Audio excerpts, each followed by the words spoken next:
BSL Alphabet. So I'm left-handed, so my left does a lot of the pointing. This hand here, my right hand, is my vowels, as I'll show you in a minute. But if you're right-handed, you would flip that round and use your left and do it this way down. But I'm left-handed, so my right is essentially my palette, if you like, and my left is my paintbrush. Maybe that's one way of describing it, I don't know. Anyway, so left-handed BSL alphabet. You've got A, so your left index, or if you're right-handed, your right index finger points at your thumb. On your other hand, your non-dominant, that way. So your palm is facing you, and your knuckles are facing that way. So you've got A. Click that. Index on your thumb, A. B, both hands, circular shapes, together, B. B. C is your index and your thumb, make a C shape, or if you're right-handed, it'd be C. That feels really uncomfortable and really strange to me. So you've got C or C, depending hand to use. D, your non-dominant hand, index finger up, and then your dominant hand, index and your thumb. Your index goes to the tip, so your nail, I don't know if you can see that, so your nail is on your nail, and your thumb touches the base.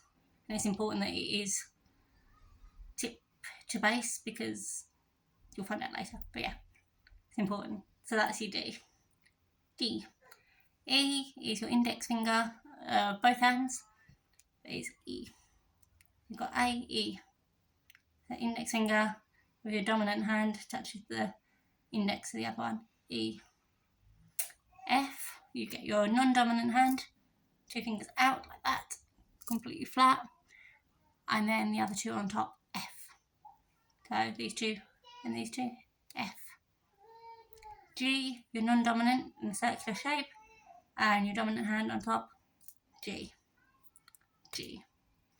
H, you get your non-dominant hand flat out, so your palm is facing up, and then with your dominant hand, this one, I don't quite know what I'm doing there, strikes across H. H.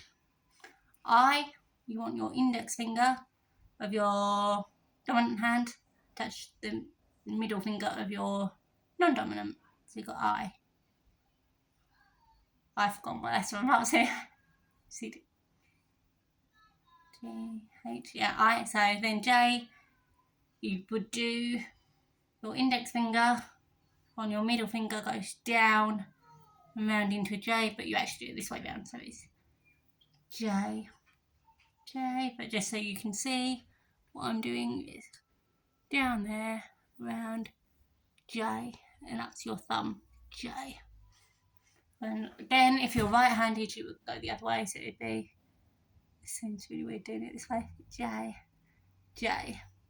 Also, I can't even do it right-handed, J, J, J. K, you want your non-dominant hand, index finger up, and then with your dominant hand, you want to hook your index finger over, turn it that way around and put it on there, probably just sort of here in the middle-ish, sort of here you want it, K, K. Then L, you want your non-dominant hand flat, or facing you really, faces you that way, index finger, L. So for reference, that is what I'm doing, but you don't show it that way around, you do it this way around, L. Then M, you want your three fingers on your dominant hand on the base of your palm, M, but again, you're doing it that way. And then N is your two fingers on the base of your palm, N, again, you do it that way. A lot of people ask, well, how do you know the difference? If somebody's signing, how to know whether they're doing L, M, or N? Quite simply, obviously. So from there, L is 1. You can see here at the bottom, so here, you can see I've only got one finger up. And then when I go into M, you can see there's 3. you can see like 1, 2, 3 sort of here. This one I could do with another finger really, sort of, you can see it there. And then N, and you can see at the base of the palm, you can see there's 2 fingers up. So sort of here you can see that sticking out at this bottom bit of my hand. Sort of here you can see you've got L, M, N. So that's how you can tell, because you can see the base of your finger sticking out from the bottom of your palm. O, you want your index finger, your non-dominant hand, O. So you're literally going like that, just touching the tip of it, O. P, sorry, I had to think about that. Now this is where I said earlier about being careful with your D and making sure that your D is tipped to base, because your P, you want your index finger like that, and you literally just put your thumb sort of in that first line maybe of your non-dominant index finger like that, and then the top of it up here is P. That's why, you've got D, P, D and P. That's why I always say you have to be careful between the two. Because obviously if your D's like that, your P's up here, so you've got to be careful that you don't, that it's not sort of half and half, because if it's there, if it's not down there, it's sort of there, or it's there, it's like, is it a D, is it a P? So D is always tipped to base, like that. P is just that first little bit. And Q, you want your non-dominant hand, like a circular shape, like that. And then you just hook, but I don't even know what I'm doing now. So you want your thumb and your index like that, and then your other index finger hooks through. Q. Or Q. I've seen some people do it like this, but it's actually Q. Q. And then R, you want your index finger on the palm of your non-dominant. Good. R. R. Again, this is one that raises a lot of questions. How do you know if you're doing L or R? Again, like with an L, you can see obviously the base of my finger is sticking downwards. With R, you can't really see it, but you can see my knuckle. And there'd also be a lot of lip patterning. And if somebody was finger spelling something, you would generally be able to work out if it's an R or an L from what they're spelling out. You just generally start to just piece it together. So, it's not, one letter's not going to make a huge, was it this, was it that?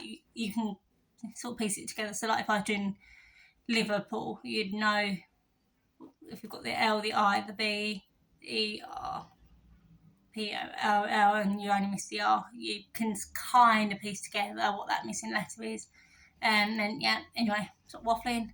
S, palm that way, and your little finger on your dominant hand. S hooks over the other one, like that, S. T, index finger on the base of your non-dominant T. And U, you want your index finger on your non-dominant, touch the top, U. So then you've got A, E, I, O, U.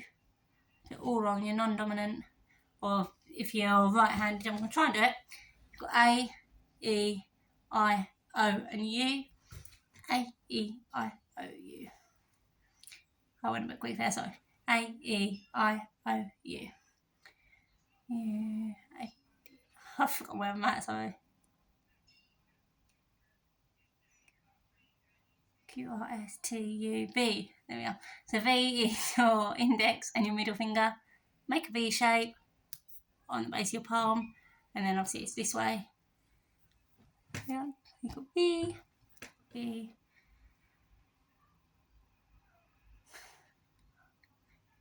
W, sorry, I can't remember where I'm at, especially because I'm talking as well. So then you've got W, you've got both hands like this, interlace your fingers, W, W. Then X, you want both your index fingers, and you want to lay this one on your non-dominant flat, and then put your dominant one over the top, X.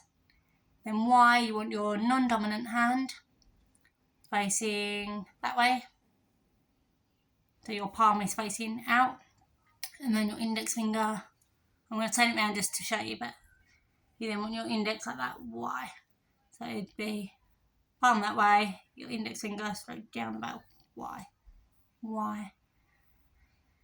And then you've got Z, which is just your dominant hand in the centre of your palm, Z.